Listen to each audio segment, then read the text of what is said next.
하나님 말씀은 누가복음 8장 40절부터 56절까지입니다.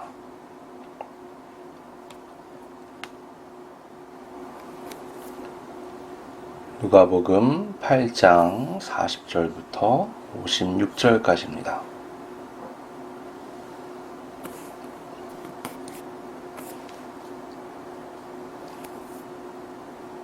봉독하겠습니다.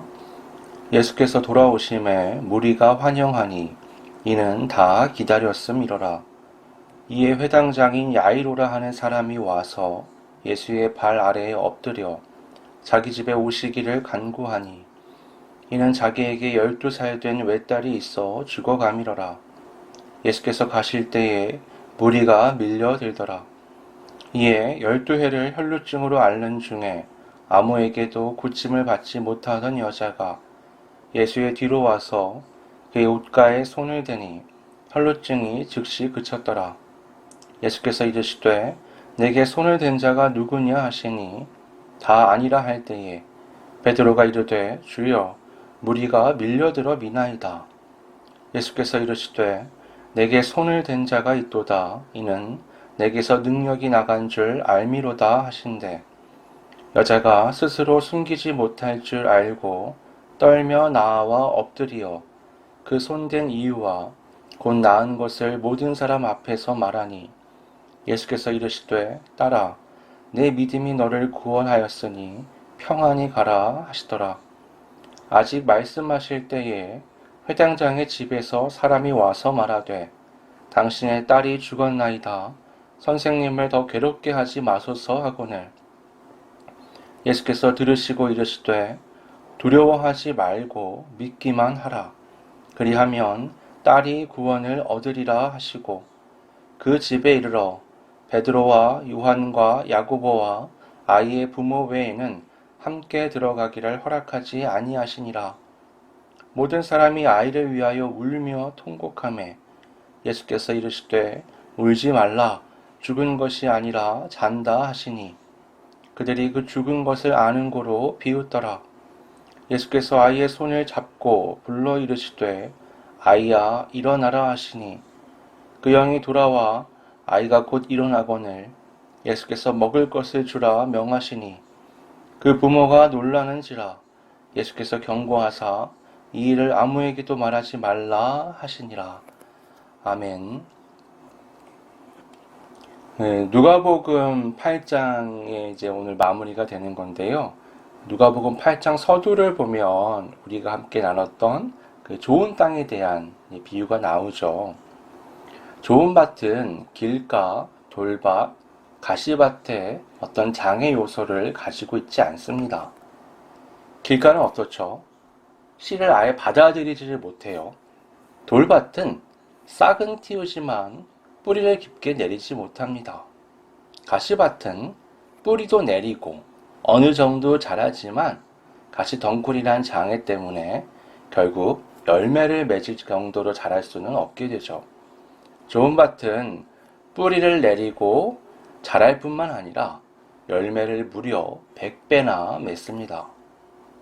이 좋은 밭과 나머지 밭을 나누는 핵심은 열매라고 할 수 있죠.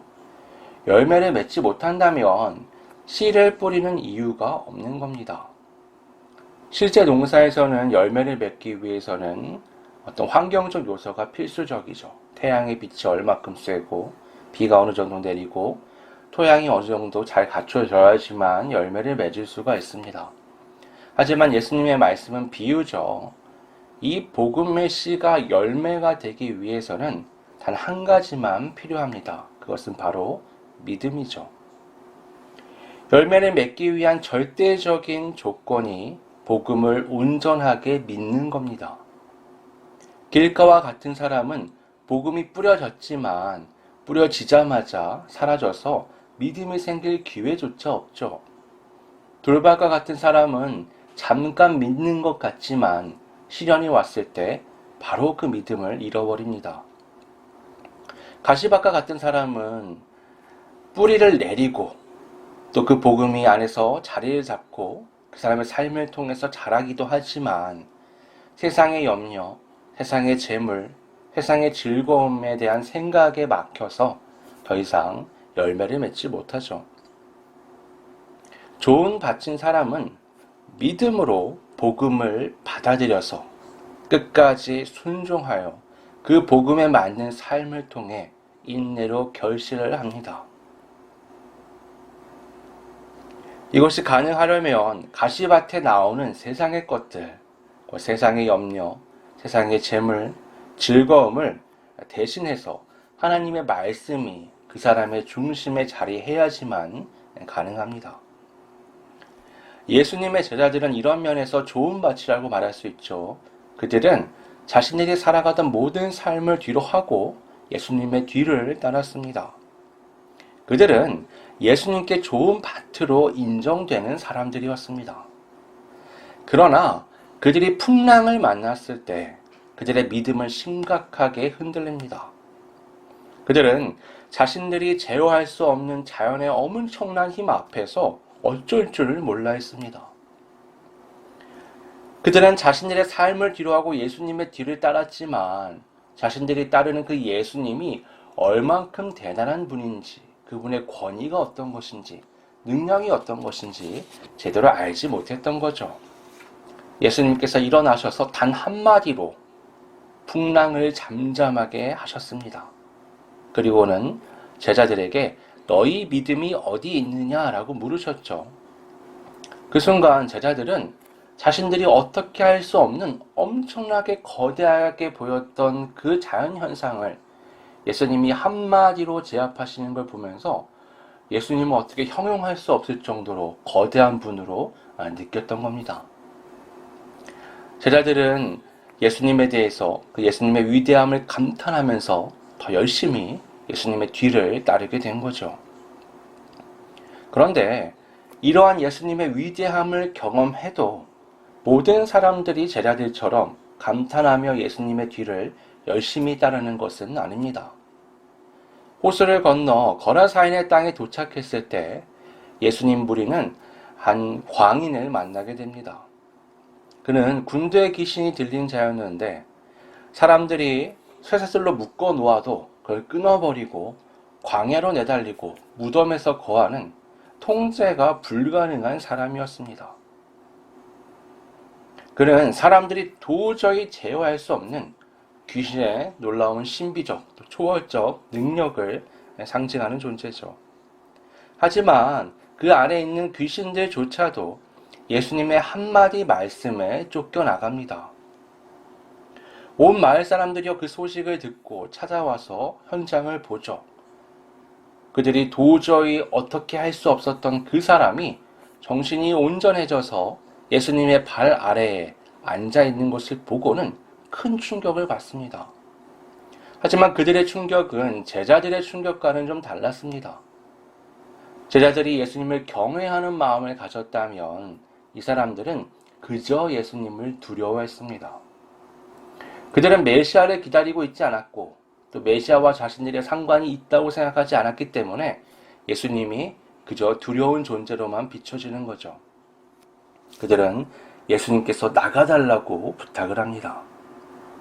유일하게 귀신 들렸던 그 사람만은 그 마을 사람이었지만 예수님의 진가를 알아봤습니다.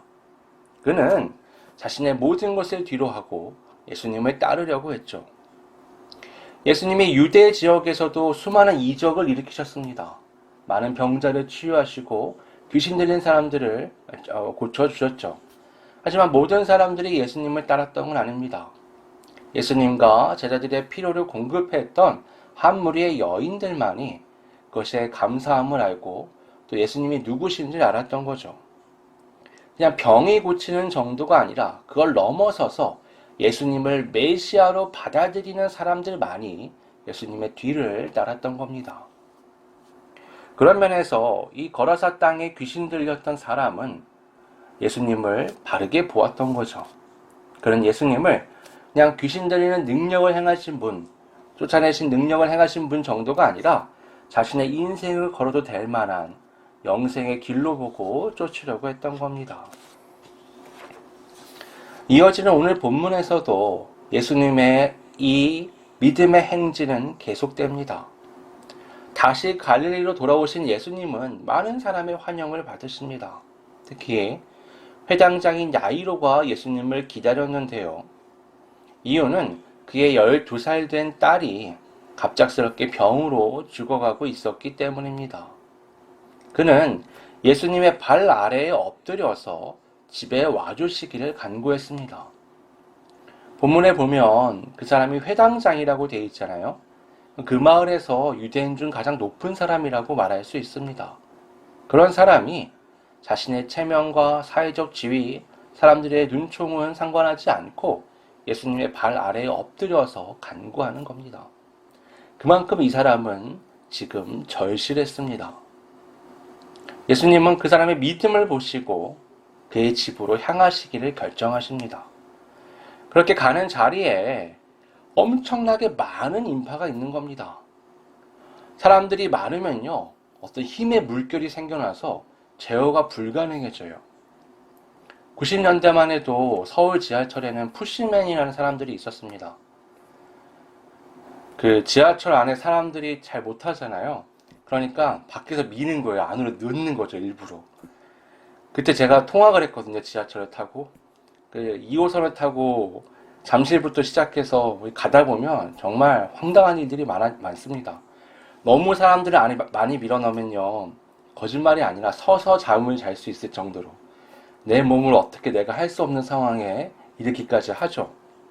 그러면요, 막 옷이 구겨지는 건 아무것도 아니고 사람 사이에 가방이 껴서 그걸 빼지도 못하는 상황까지 이릅니다.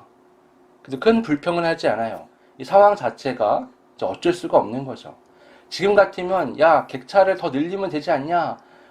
차량 운행 시간을 더 늘려라 뭐 얘기하겠지만 그 당시만 해도 그냥 그러려니 하고 탔던 거죠. 예수님을 따르던 사람들의 그 무리의 상황도 비슷했던 겁니다. 엄청나게 많은 사람이 밀려드니까 접촉이 일어나는 건 어쩔 수가 없는 거예요. 그런데 갑자기 예수님이 뒤를 돌아보시면서 누가 나를 만졌냐? 라고 화를 내시는 겁니다. 화를 내셨다기보단 사람들이 살피면서 물으신 거죠. 그때 베드로가 말합니다. 주여, 무리가 밀려들어 미나이다. 그게 무슨 말이죠? 주님, 지금 안 보이십니까? 지금 이 상황이 이런데, 아니, 누가 나를 만졌다는 게 이게 말이 되는 질문이십니까? 라고 묻는 겁니다. 그런데 예수님이 이렇게 말씀하세요. 내게 손을 댄 자가 있다. 이는 내게서 능력이 나간 줄 내가 알았기 때문이다. 베드로와 제자들은 그제서야 이게 일반적인 상황이 아니라는 걸 알게 됩니다. 예수님의 능력이 나가서 지금 뭔가가 일어났구나. 모든 사람이 멈추고요. 누가 예수님을 만났는지 살펴봅니다. 예수님께 집중되었던 이목이 이제 예수님을 만진 누군가에게 집중되기 시작하는 거죠. 그래서 결국 한 여인이 나서서 자신이 예수님을 만졌다라고 고백하게 됩니다. 이 여인은 12년 동안이나 혈루증을 앓던 여인이었습니다. 혈루증이란 여성의 생식기로 피가 계속 흐르는 병을 말해요. 고대는 지금 같은 위생관념이 없었습니다. 손을 비누로 씻는다든가, 상수도 하수도를 나눠서 물의 어떤 깨끗함을 유지한다든가, 이런 개념이 없었습니다. 그럼에도 불구하고 접촉을 통해서 전염병이 일어난다는 건 알고 있었어요. 그래서 이 접촉하는 거에 대해 특별히 피와 관련된 것 또는 부패하는 것과 시체 같은 것들과 관련된 것을 막았습니다. 그걸 굉장히 부정한 것으로 여겼는데 그 이유가 그 접촉이 질병으로 이어지고 그것이 죽음으로 이어졌기 때문입니다. 그래서 이 혈루증을 앓는 여인은 사실 사람들 속에 섞여 있으면 안 돼요. 만약 이렇게 섞여 있다가 발각되잖아요. 그럼 돌에 맞아 죽게 됩니다. 그럼에도 이 여인이 그것을 감수하고 지금 이 자리에 있는 겁니다. 왜냐하면 분명한 믿음이 있었기 때문이죠. 무려 12년 동안 모든 방법을 동원해 봤지만 치료할 수 없었던 이 병이 예수님의 옷자락만이라도 내가 만지면 병이 나을 것이라는 굳건한 믿음을 갖고 있었던 겁니다. 12년 동안의 모든 부정적인 걸 씻어낼 만큼 예수님을 향한 믿음이 강력했던 거죠.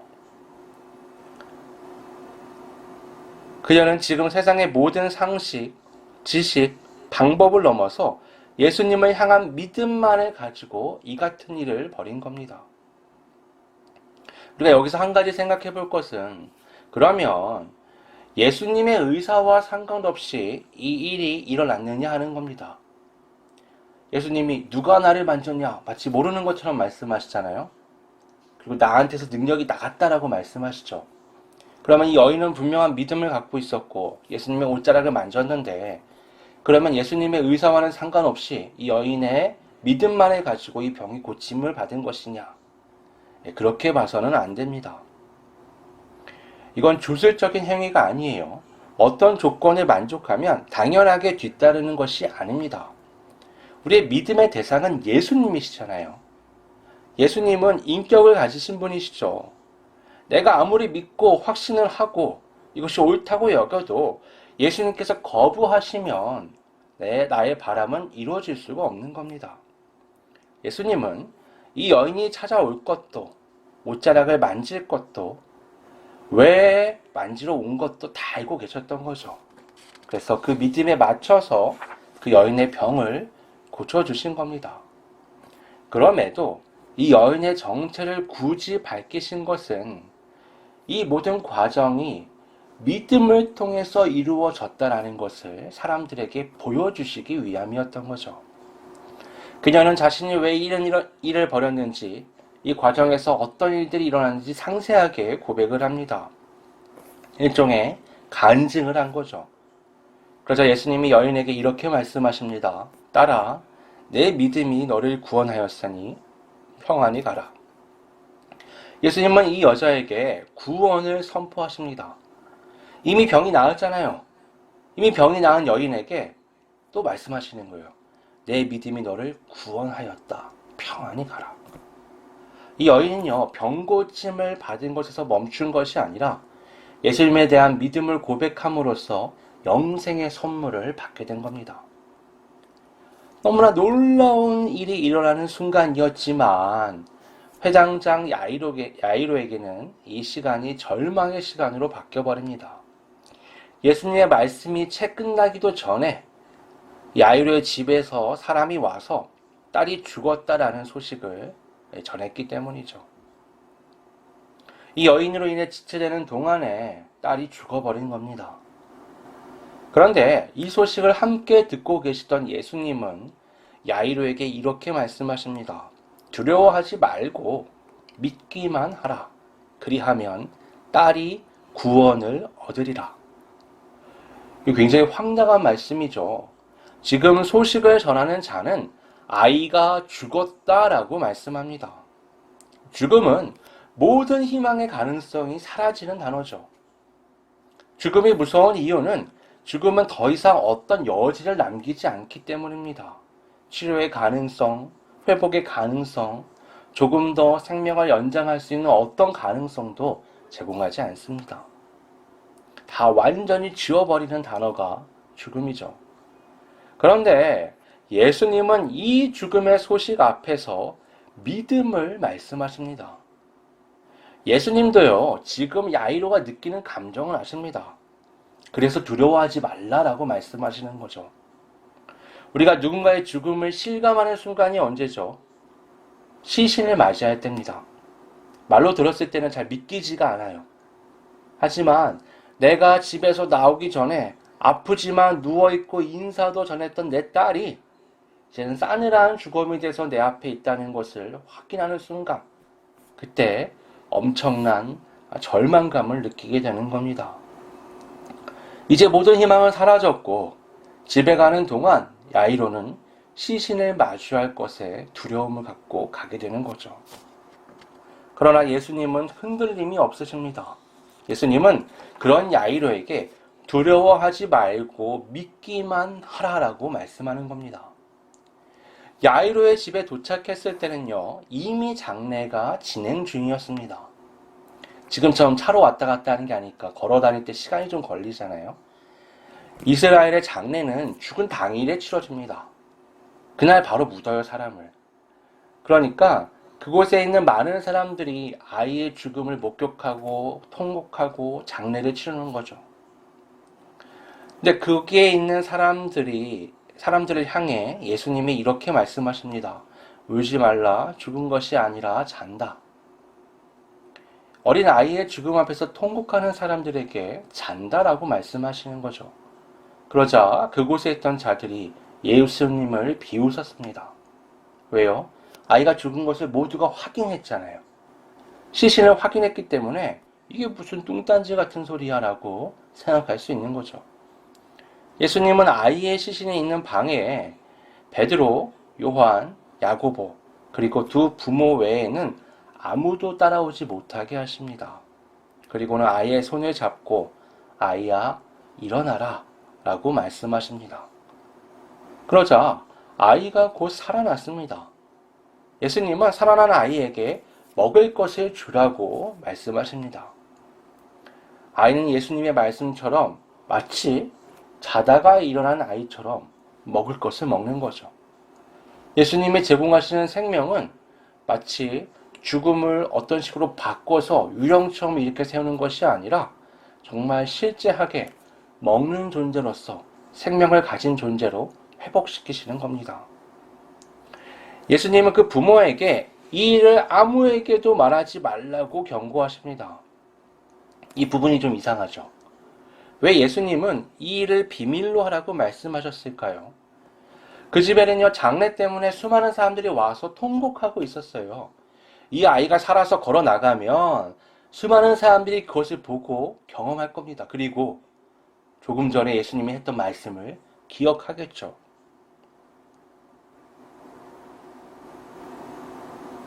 그럼에도 불구하고 예수님은 그 부모에게 이것을 비밀로 하라고 말씀하십니다.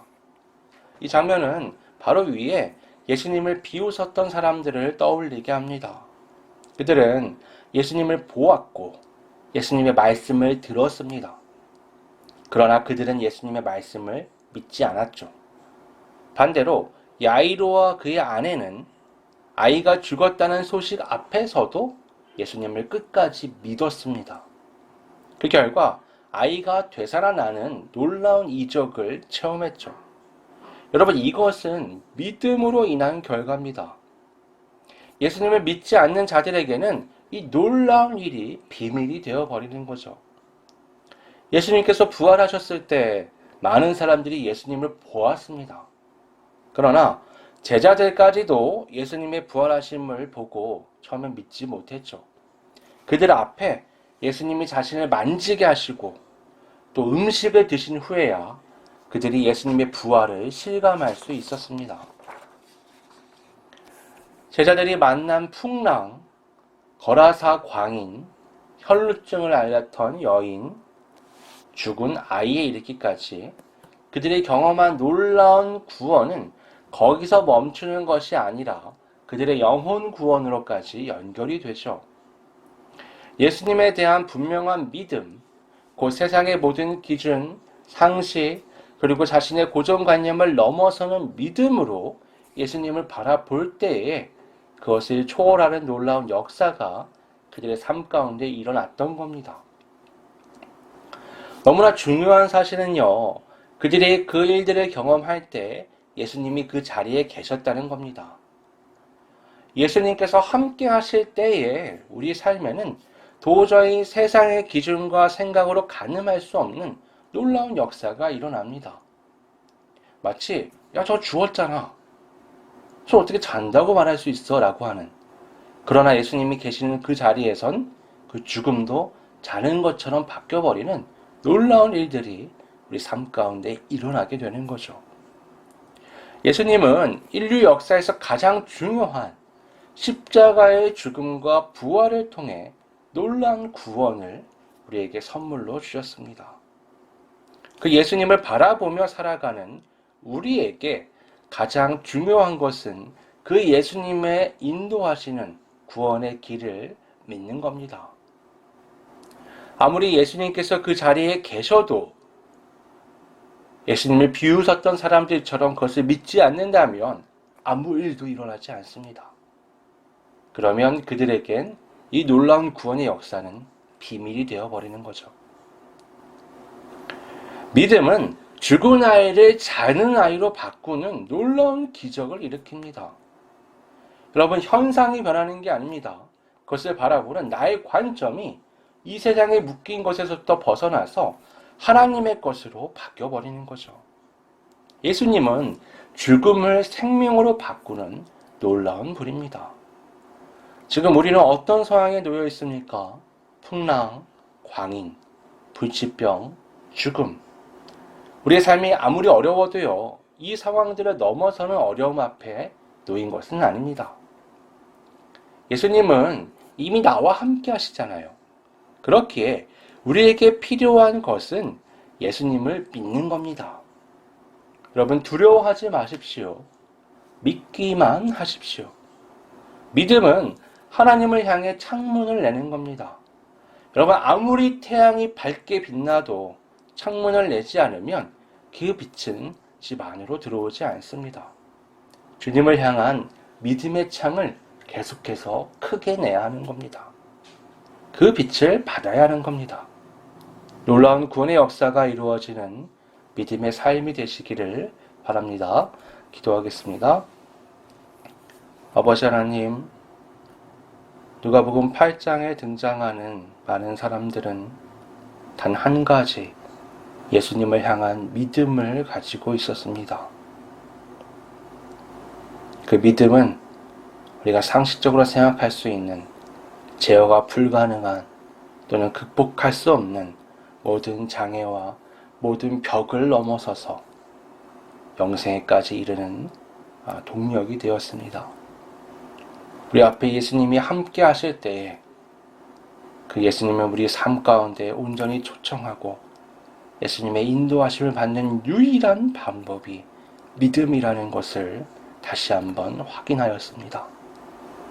흔들리지 않는 굳건한 믿음의 창을 내므로써 예수님의 놀라운 생명의 능력이 우리의 모든 삶에 영향을 미치는 참 그리스도인의 삶을 살아가는 우리 모두가 될 수 있도록 성령님 이끌어 주시옵소서.